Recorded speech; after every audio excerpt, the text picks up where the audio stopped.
지친 하루를 달래줄 어머니의 손맛 그대로. 올바른 재료와 정성 담은 손질. 홍시로 완성한 달콤한 감칠맛.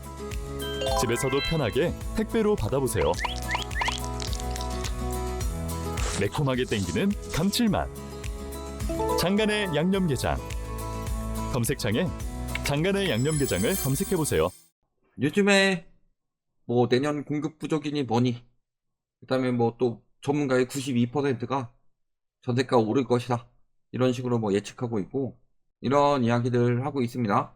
근데 이게 분명히 통계로 전세가가 떨어진다는 게 나왔는데 어떤 언론에서도 전세가 하락에 대해서 다루지 않고 있었습니다. 제가 방송하는 이 순간까지 봤을 때.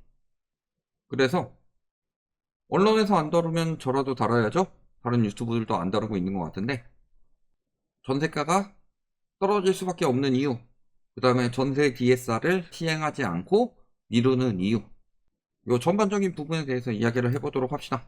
자, 최악의 전세난이 예정되어 있다고 합니다. 매매가 2.6% 오를 때 전세가 6.3% 상승했다. 내년 또 입주 물량 감소하니까 전세난의 최악의 전세난이 온다. 그리고 전월세가 가파르게 오를 것이다. 92%. 왜냐면 임대차법 4년 맞아서 2년 맞을 때 폭등한다고 그랬더니 2년 맞을 때 툭 떨어졌는데 아직도 이거를 주장하고 있어요.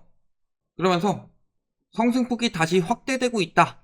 마치 최근에 확대되는 양 이야기를 하고 있고요. 그러면서 막상 보면은 거의 뭐 1년 정도를 연도로 띄어서 보고 있다. 그리고 매매는 하반기 들어 관망세를 보이지만 전세 수요는 가격 상승세가 유지되고 있고 계속 올라가고 있고, 여기에 탄핵 때문에 매매 수요가 임대 수요로 옮겨서 요거 아직도 주장하고 있어요. 오를 것이고, 대출을 받지 못해 전월세 시장에 머무는 수요. 전월세 시장도 대출 받기 힘든데. 그래서 불가피할 것으로 전망했다. 이런 식으로 계속 부추기고 있는데요. 9월 전세 실거래 가격 지수가 나왔습니다. 보라색은요, 전국. 그 다음에 이 하늘색은 수도권. 주황색은 서울입니다. 그러면 보라색 유지됐죠? 수도권 떨어지기 시작했고요. 서울 많이 떨어졌습니다. 매매 실거래 가격 지수 때는 그래도 보도가 됐죠. 전세 실거래 가격 지수 때 왜 단 한 개의 언론에서도 보도를 하고 있지 않냐. 문득 들어가서 확인을 해봤어요. 혹시 9월 거 나왔나? 그랬더니 나왔어요. 나온 지 좀 지났음에도 불구하고 언론 단 한 군데도 다루고 있지 않죠. 왜? 전세가마저 떨어진다고 하면 심리 완전히 붕괴되니까. 근데 전세도 역시 9월부터 떨어지고 있었다. 아까 뭐라 그랬어요? 가격 상승세가 유지되고 있다. 어딜 봐서요? 이미 전세 실거래 가격 지수는 하락하고 있고, 막상 주변에 보시면요, 전세가 떨어지는 곳들이 많이 있을 겁니다. 그런 곳들을 최대한 숨기거나 숨길 수 없을 경우는 다른 핑계를 대가면서 이야기를 하고 있을 뿐이죠. 그러니까 어떤 핑계를 대요? 전세가 떨어진 이유는 탄핵 때문이다. 요즘에 하나 더 핑계가 늘었죠. 탄핵. 그 이전은 뭐였어요? 대단지 입주. 둔촌 올림픽파크 포레온이 입주를 시작하면서 전세 매물이 속출해서 전세가가 떨어지는 것. 그 다음에 비상계엄 선포 이후에 전세 매물이, 전세를 보러 오는 사람이 없어졌다. 그래서 일부 지역을 중심으로, 전체가 아니라 일부일 뿐이다, 하락하는 현상이 나타나고 있고, 자, 그러면 하락하는 지역들이 늘어났다고 그랬어요. 근데 왜 아까 기사에서는 전세 상승세가 유지된다는 개소리를 짓거리고 자빠졌냐. 그런 인간들이 무슨 기자예요. 소설가지. 그것도 현실 소설이 아니라 판타지 소설가죠. 그러면서 내년 봄에는 그래도 재상승할 것이다. 왜? 탄핵도 어느 정도 정리가 될 것이고, 입주도 어느 정도 정리가 될 것이니까. 그러면 둔촌주공이나 이런 것 때문에 전세가가 떨어졌다고 이야기를 하려면요, 둔촌주공 입지에도 전세가 계속 올라간다라고 여태까지 계속 부추기다가 인제 하락지표 나오니까 둔촌주공 때문이다 라고 하고 있죠. 근데 아까도 보셨지만 전세 실거래 가격 지수는 서울이 이미 먼저 하락하고 있었다.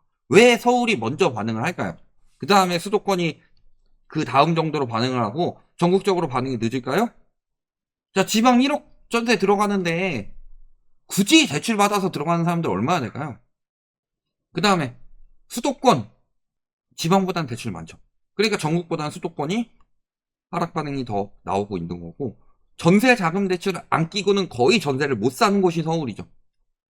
그러니까 대출 막으니까 전세 실거래 가격 지수가 바로 9월부터 떨어지는 거다. 9월부터 이미 떨어지고 있는데 아직까지도 부추기고 있는 거다. 제가 그래서 그 부분에 대해서 이야기를 했죠. 왜 실거래 가격 지수와 그냥 매매 가격 지수나 전세 가격 지수에 괴리가 이렇게 크냐. 보통 30일 정도의 신고일이 있기 때문에 적어도 한 달 정도 뒤에는 비슷한 지표가 나와야 되는데 한 2달 다 돼서야 매매도 하락 지표 나왔죠. 9월 되고. 전세는 지금 3달 다 돼가는데 아직도 상승한다고 난리치고 있어요. 제가 통계에 대해서 조작 가능성에 대해서도 말씀을 드린 적이 있었죠. 조작하고 있는 증거가 나왔습니다. 이미. 그러니까 전세가가 이렇게 떨어지죠? 매매가가 떨어지는 거는 어느 정도 방어할 수 있습니다. 근데 전세가가 떨어지기 시작하면 방어 못해요. 우리가 그것을 여실하게 봤던 게 2022년이죠. 매매가 그래도 천천히 버티고 있었는데 전세가가 뚝 떨어지기 시작하니까 매매가도 같이 뚝 떨어졌죠. 근데 매매가의 거품이 심해요. 그것을 전세가로 버티게 만들면 무슨 상황이 벌어지냐면요. 부동산 붕괴에 대한 그 손실을 국가나 매수인이 부담하는 것이 아니라 전세입자에게 부담하도록 만드는 거예요. 즉 전세가를 안 떨어뜨려 가지고 매매 가격을 유지해서 그들의 자금으로 버티겠다라고 하는 건요. 투기한 사람이 아니라 전혀 투기랑 관련 없는 사람들에게 책임을 떠넘기겠다. 이것이 국가가 가진 스탠스다. 이렇게밖에 생각이 안 드는 거죠. 그러니까 전세 DSR도 무기한 연기하는 거예요. 뭐라 그래요? 민생부터 챙긴다. 전세대출 DSR을 적용 방안을 잠정 연기하기로 했다. 민생부터 챙겨야 되니까. 왜? 내수 부진이나 트럼피즘, 고환율 등 격악재와 탄핵 정국이 막 물려 경기 침체 우려가 커지니까 가계부채 관리보다 내수 진작으로 정책 방향을 튼 것이다. 개소리 집어치우고요. 내수 살리려면요. 뭐부터 해야 돼요? 빚부터 줄여야 되죠. 근데 DSR 적용을 연기하겠다는 소리는요. 빚을 줄이는 게 아니라 자산시장 유지를 위해서 세입자들의 빚으로 버티도록 만들겠다라는 거예요. 그래서 민생 경제를 안정화하는 정책, 막 제가 전부터 계속 말씀드렸죠. 가계부채를 디레버리징 하지 않으면 내수경제 절대 살아날 수 없을 것이다. 그러니까 23년대에 보면은 여러 가지 지표가 최악으로 나왔죠. 특히 내수 중심으로. 왜 그랬어요? 22년도에 디레버리징 되고 있는 것을 막아서 23년도에 다시 빚을 무한정으로 내주기 시작했으니까. 그리고 정리돼야 할 빚들을 길게 끌고 갈 수 있도록 대환 대출해주고 특례해주고 그랬었죠. DSR 적용 안 하고. 근데 제가 계속 말씀드렸지만요. 부동산에 있는 대출을 줄이지 않고서는 우리나라 경제는 살아날 수가 없어요. 제가 이 이야기를 몇 년 했어요? 5년, 6년째 하고 있죠. 5년, 6년째 하고 있는데 이제서야 그런 기사가 처음으로 나왔습니다. 전세자금 대출이 오히려 주거 안정성은 물론 삶의 질을 저해한다는 연구 결과가 나왔다. 이제서야 나왔어요. 이 연구 결과가 나왔는데 민생 경제를 안정하기 위해서 대출을 많이 내주겠다. 원리금 부담을 더 늘려주겠다. 제가 이야기했죠? 서민의 주거 소비 규모를 늘리고 대출 안 받아도 이 돈으로 전세 살 수 있는 사람들이 대출 받는 수요들이 붙으면서 대출 받아서 들어가야 된다. 그리고 이로 인해서 매매가가 상승하게 되고 실수요자들도 집을 사느라고 대출 내느라고 집값은 올라가고 양극화는 심해지고 원리금 부담이 늘어나니까 내수 경제는 침체된다. 그 이야기들이 다 요거 나오고 있어요. 전세 거주를 부추겼고 월세 살 사람이 전세 살게 되니까 수요가 늘어나면서 전세 가격 올라가고 전세 가격 올라가니까 대출이 더 많이 늘어나게 되고 그러니까 주거비용 과소비로 이어졌다. 그래서 전세 대출은 잠정적으로 줄여야 된다. 폐지 형식으로 가야 된다. 즉 서민의 주거 안정 또는 서민의 민생 안정을 해쳐가면서 부동산 붕괴를 막고 그게 터졌을 때 서민들에게 떠넘기겠다. 이거밖에 더 돼요. 이게 딱 정부의 의도예요. 그러니까요. 전세 사고 터지는 것도 계속 두고 보고 있는 거예요. 제가 말씀드렸죠. 요거 다 세입자한테 떠넘기는 거고. 전세가를 유지하게 되면요. 집값 붕괴는 늦어지는데 부담은 계속 있죠. 그러면 그 집값 터지는 건요. 전세가가 떨어졌으면은 터지는 것에 대해서 타격을 덜 입을 텐데 전세가가 안 떨어지니까 더 많은 돈으로 전세 넣고 있다가 집주인이 손실 나가지고 떠넘겨버리면 그 세입자가 떠안게 되는 상황이 올 수밖에 없죠. 이미 왔어요. 전세 사고 보증액은 4.2조 넘어서 연간 기준 역대 최고치 전망되고 있다. 지난해가 4조 3,347억인데 11월까지 한 800억 또 차이가 안 나고 있죠. 역대 최고는 매년 갱신하고 있다. 근데 그럼에도 불구하고 전세를 안정화시키는 정책들은 갱신같이 안 하고 있다. 그리고 자, 임차권 등기명령 신청 현황 왜 요즘에 안 나와요, 기사? 11월인데 작년 돌파했습니다. 임차권 등기명령 신청이 늘어난다는 소리는요, 안 돌려주는 집주인들이 뻐기는 경우가 많다는 소리고, 그게 언제부터 심화됐어요? 오히려 전세가가 떨어지고 역전세가 나던 2022년보다 정부에서 집주인들 버티게 만들어주니까 4배 가까이 늘어났죠. 그리고 올해도 버티게 만들어주니까 더 늘어났다. 집값 잡을 것이라고 그렇게 선언하고 주거 안정시킨다고 해서 많은 사람들이 속아서 뽑았죠. 특히 무주택 하시던 분들. 완전히 당했어요. 왜? 이때는 잡으려고 했는데 못 잡았던 거였고, 이때는 집주인들 편에 서가지고 아예 있으니까 그 부담 세입자가 다 떠안는 거예요. 근데도 뭐 영끌들의 뭐 고통 어쩌고 저쩌고 나와가지고 담화하는 거 보면은 이런 이야기 하면은 좌파빌란데요. 그 다음에 강제경매 신청 왜 많이 이야기 안 나와요? 강제경매 또 다시 급증하고 있는데 임의경매 12만 건 넘었다. 임의경매 13만 건 다 돼간다. 강제경매도 역대급이에요. 근데 임의경매만 내고 강제경매는 또 이야기 안 나와요.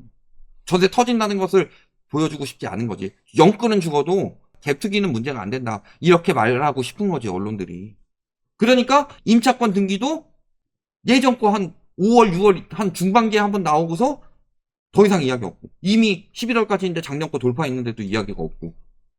강제경매도 잔뜩 나왔는데 오히려 말 없죠. 그리고 강제경매 그래도 줄다가 는 거 아니냐. 서울이 문제죠. 서울이 11월까지인데 작년에 2배 이상 강제경매가 나왔습니다. 전세가가 안 떨어지는 게 아니라요. 전세가 떨어져서 거래가 떠야 되는데 전세가를 낮추면 집주인들이 문제가 되니까 전세가를 못 낮추다가 경매로 넘어가는 게 태만인데 이걸 가지고 전세가 떨어진 지표가 실제 전세가가 안 떨어졌다고 전세가가 올라간다고 호도하고 있는 거예요. 근데 전세가를 내리면은 그 돈을 마련할 수 없는 집주인들이 전세가 안 내리고 버티다가 대리 변제하고 임차권 등기 명령 신청하고 강제 경매까지 넘어가는 게 태반이다. 특히 서울 중심으로. 그럼 답 나왔죠. 전세시장 분위기 다 나왔죠. 언론이나 부동산에서 특히 전세야말로 담합이 제일 심하죠. 왜? 전세는 다 투기꾼들이잖아요. 월세 놓는 경우는 이야기가 다를 수 있겠지만 전세는 무조건 투기예요. 그런 식으로 이야기해가지고 언론들까지 담합해가지고 다 이야기를 하고 있지만 이미 지표는 다 나왔다. 제가 말씀드렸죠. 매매가 떨어지면 전세가 떨어진다고. 글로벌 금융위기 때 전세자금 대출 푼 걸로 매매가 떨어질 때 전세가 올라간 그 지표만 가지고 이야기를 하면서 매매 수요가 전세 수요로 이동하면서 전세 올라간다. 이거 다 구라라고 그랬죠. 다 지표로 나오고 드러나고 있죠. 전세가까지 붕괴되게 되면 집값 어떻게 될 거냐. 여기까지 말씀드리겠습니다.